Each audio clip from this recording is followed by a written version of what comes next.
Assalamualaikum warahmatullahi wabarakatuh. Perkenalkan, saya Celia Nabila Wansa, NPM 221701076. Saya dari Prodi Kedokteran Universitas Baitur Rahmah.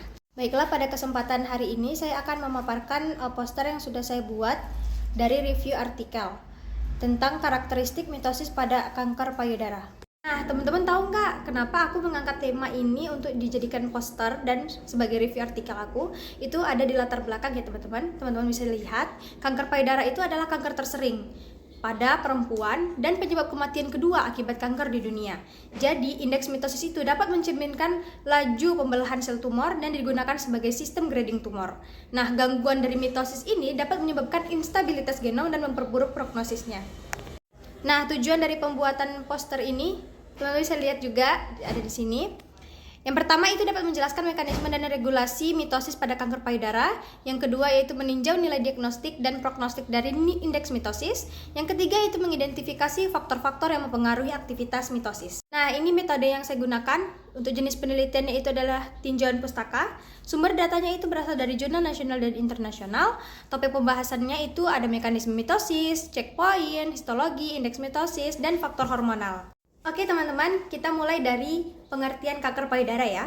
Jadi kanker payudara ini disebut juga dengan karsinoma mame, adalah jenis kanker yang berasal dari jaringan payudara, baik dari saluran yang disebut juga dengan ductus maupun dari kelenjar yang disebut juga dengan lobulus. Nah, penyakit ini terjadi karena terganggunya kontrol dari pertumbuhan sel sehingga sel itu tumbuh secara cepat, tidak normal dan tidak terkendali. Jadi ini berhubungan banget sama indeks mitosis. Nah, kita kan berbicara tentang indeks mitosis. Jadi teman-teman itu harus tahu dulu mitosis itu apa sih?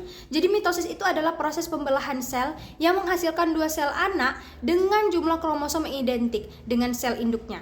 Jadi pada kanker, si proses mitosis ini dapat terganggu akibat mutasi dan disfungsi dari checkpointnya, sehingga sel terus membelah tanpa terkendali. Oke, jadi teman-teman udah tahu ya apa itu mitosis tadi. Jadi saya akan lanjut ke tahapan-tahapan dari mitosis. Jadi tahapan mitosis yang pertama itu disebut juga dengan interfase, di mana fase interfase ini adalah fase pendahuluan. Fase pendahuluan itu apa? Fase dia persiapan untuk pembelahan itu. Nah, jadi pada tahap ini nukleus dan anak inti selnya itu dapat terlihat dengan jelas. Oke, kita lanjut ke tahap selanjutnya, itu tahap kedua yang disebut juga dengan profase, di mana tahap ini kromosom mulai terlihat karena memadat dan membran inti mulai menghilang, lalu benang spindal mulai terbentuk. Lanjut ke tahap yang ketiga, yang ini itu disebut juga dengan metafase, di mana metafase ini kromosomnya berjajar di tengah dan benang spindalnya itu menempel pada sentromer tiap kromosom. Nah, kita lanjut ke tahap selanjutnya, itu tahap keempat yang disebut juga dengan anafase, di mana kromatid ditarik ke arah kutub berlawanan dan terjadi pemisahan kromosom seperti di gambar. Ini udah memisah ya.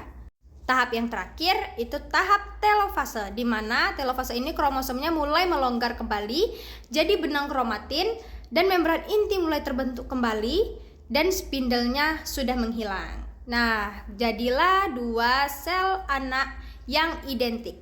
Nah, kita kan tadi sudah berbicara tentang mitosis ya kan.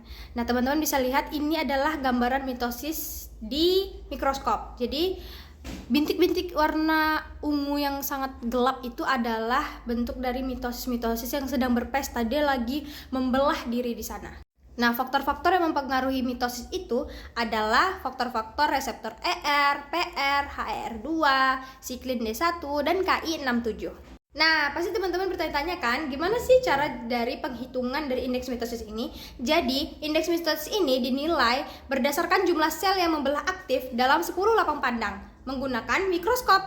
Nah, mikroskopnya ini nanti ada pembesaran 400 kali, dimana kalau kita ketemu kurang dari 8 sel mitosis, ditandai dengan plus 1, 9 sampai 17 kita tandai dengan plus 2, kalau lebih dari 18 kita tandai dengan plus 3. Hasil yang dapat diharapkan, yang pertama itu dapat memudahkan pemahaman tentang peran mitosis dalam progresivitas kanker payudara. Yang kedua, indeks mitosis digunakan sebagai indikator histopatologi dan prognosis. Yang ketiga, yaitu mengaitkannya dengan ekspresi molekuler seperti ER, PR, HR2, siklin D1, Ki67 dengan proliferasi sel.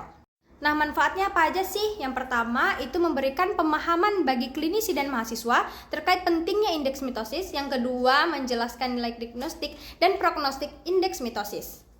Nah, jadi kesimpulan dari ini semua yaitu mitosis tidak normal itu dapat menyebabkan instabilitas genetik dan retensi terapi. Yang kedua, indeks mitosis sangat penting untuk diagnostik dan penilaian keganasan.